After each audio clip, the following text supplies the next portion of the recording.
Aujourd'hui, nous allons travailler dans le chapitre diviseurs et multiples, et plus particulièrement sur la division euclidienne. Tout d'abord, nous allons voir un peu d'histoire. Nous passerons ensuite à la théorie et nous terminerons enfin par un cas particulier.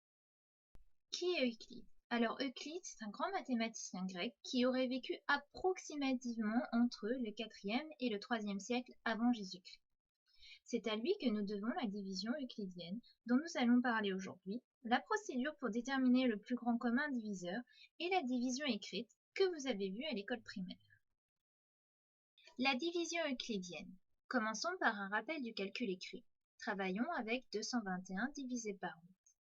Nous avons 221 comme dividende et 8 comme diviseur. Cherchons le quotient. Combien de fois puis-je mettre 8 dans 2? Aucune. Je regarde donc combien de fois je peux mettre 8 dans 22. Je peux le mettre 2 fois. 2 fois 8 me donne 16. 22 moins 16 égale 6. Pour continuer mon calcul, je descends mon 1. Combien de fois puis-je mettre 8 dans 61? Je peux le mettre 7 fois.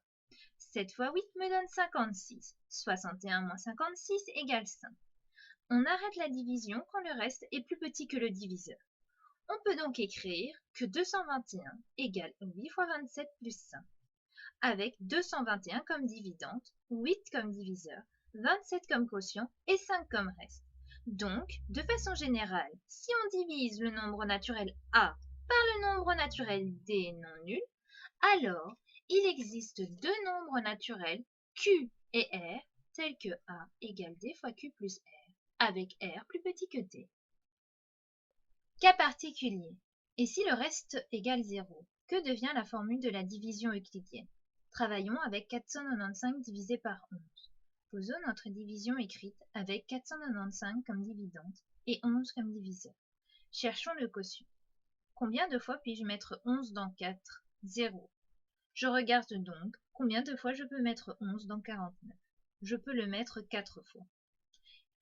4 fois 11 me donne 44. 49 moins 44 égale 5.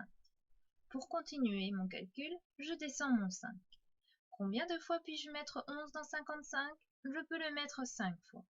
5 fois 11 me donne 55. 55 moins 55 égale 0.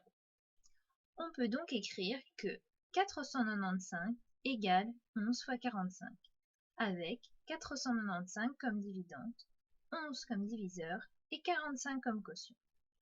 Donc, de façon générale, si le reste de la division euclidienne est nul, alors la relation A égale D fois Q plus R devient A égale D fois Q.